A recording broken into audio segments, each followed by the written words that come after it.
Hi, it's Recovery Mom. And today I want to take a moment and chat about going all in when you feel like you've already gained some weight and you're almost to a weight restored body. So I have a question. I'll copy and paste it below in the description from somebody that said, hey, I want to go all in. I'm paraphrasing here because I'm not reading it at the moment. They said, hey, I want to go all in, but I feel like my body is almost weight restored. I am barely underweight anymore. And so if I go all in now and truly eat to my extreme and mental hunger, I'm going to eat all the cookies and the cakes and all of the things, and then my body will just go crazy, right? And so this is such a common fear, and I had this fear as well. So let's look at it from like a few different angles. First, going all in is for anybody. It is absolutely the quickest way to get through recovery because you're going to force your brain chemistry to change quicker. You're going to force yourself through that extreme and mental hunger, and you will get to that set point fastest and regulate those hormones or neurotransmitters quicker, right? Because you're going to be eating those fear foods. You're going to be eating often. During my extreme and mental hunger, when I essentially, it was like toward the end of my recovery and I finally gave in and went all in, I was eating consistently all day. As soon as I finished one meal, I was eating something else. When I finished that, I was eating something else. And having that consistent, constant intake of food and having it be mostly fear foods really forced my brain chemistry to normalize. It forced me to flush myself up to that set point quicker. And I think that's what finally did the finish line to my recovery. So, that said, I get that because you have already gained some, you're terrified that going all in now is going to put you in this larger body than you would have been if you just kept going slowly, because that was my fear and that's most people's fear. But I will say that your set point is your set point is your set point. Whether you go all in now or you went all in the beginning, your set point where you land will be the same, right? Will be your set point. So that really has no bearing on if you go all in now or if you did it then or if you kind of waffled through a little bit. Now, there is some research that people who weight cycle do tend to end up in larger bodies, right? So if you're toggling in and out of recovery and weight cycling up and then back down and up and then back down, that can, of course, affect your end set point. But if you're just like, look, I've been moving along in recovery and now I feel like I'm almost to a weight restored body, which let me tell you right now, what you think might be a weight restored body might not be your body's idea of weight restored, right? My weight restored body is in the overweight category of the BMI. I tell people this all of the time.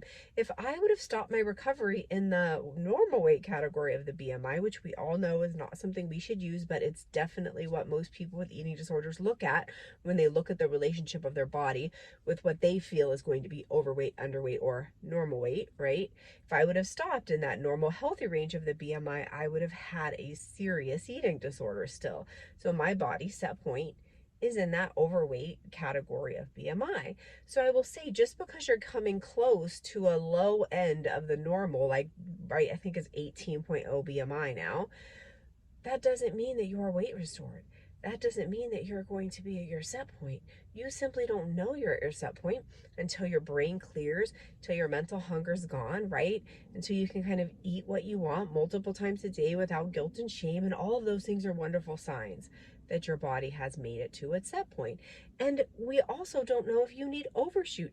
Many bodies require overshoot to recover, and you just may be one of those humans. And so if you are, stopping at your set point will keep you in an eating disorder. You have to eat through overshoot. So that said, going all in is what has to happen eventually, no matter what, for everybody. Because going all in, right, is living in full recovery. And so I talk a lot about how I went very slow in my recovery and I took baby steps for years. Okay, I did, but also at some point I did go all in. A few years into my recovery, I just basically I couldn't take it anymore. I said, fuck it. And I ate all of the food and I went all in. That finished me off in my recovery. And also, that is full recovery. Being able to be all in, eating anything you want to eat when you want to eat it, starting to really tune into your body, right? Eating breakfast, then having your brain stop thinking of food for a few minutes and then eating snack. That is being all in. Now, in the beginning of all in, when you have extreme hunger and mental hunger, you're going to be eating constantly. You're going to be eating every few minutes. I did. All in extreme hunger eating for me looked like a Big Mac meal followed by a pizza, followed by a bunch of ice cream, followed by some donuts from Krispy Kreme. Like I wanted all processed, all sweet, all carby foods all the time. That's what all in looked like.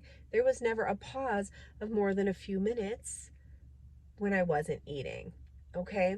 But as you move along, right, closer to the end of recovery, what happens when you're all in is that slowly starts to die down. And all of a sudden you'll think to yourself, I just went a minute and I didn't think about food.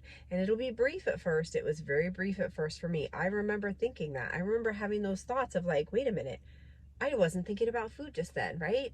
And then I was thinking about food and I needed to eat. But I did have those moments where I would look back and go, wait a minute, I went 5 minutes without thinking of food. I just walked through that store and shopped and came out and I didn't think about food once when I was in there. Like I would have moments. I just watched that half of a TV show or half of a sitcom or 2 YouTube videos and didn't think about food that whole time. Wow. And that will happen. And that's how your extreme hunger and mental hunger start to slow down. You're still all in at that point.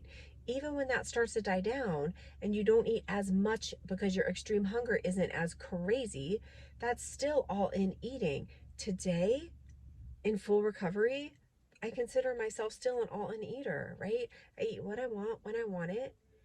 And that's just how I eat. That is full recovery. That is all in eating.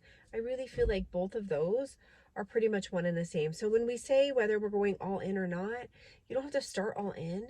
You can start in slow and work your way up. I was really learning how to tackle my fear response as I started out slow.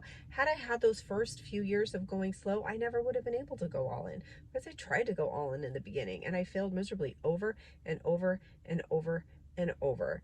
And after having that few years under my belt of consistently eating fear foods, consistently keeping them in my diet, and consistently working through that fear response, when I did finally go all in, I was able to handle those large quantity of foods more without restricting after, right? Because I was used to dealing with that fear, the fear of eating in a smaller way, so that when I had to do it in a bigger way, I think I was more ready for that.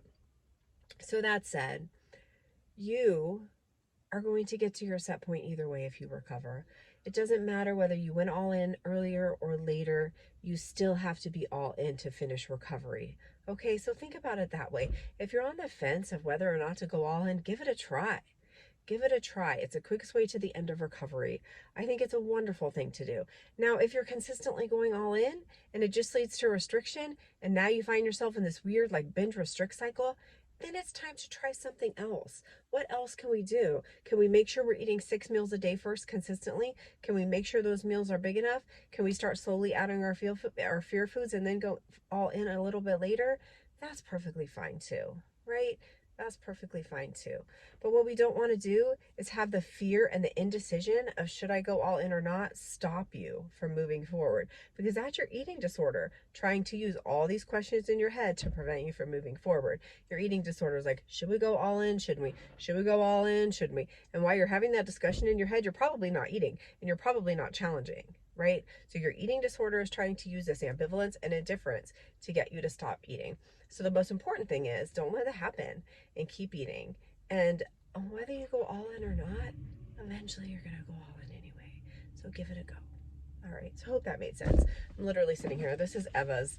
This was my car. Now it's Eva's car. I'm shopping for a new car. And Eva put this Mr. Buzzington here. And quite honestly, she gets so many compliments on it. I, on the other hand, can't stand it. He's just, I love him. He's adorable, but he makes his seatbelt get all funky and then it gets stuck on the door. And all right, well, I hope that makes sense.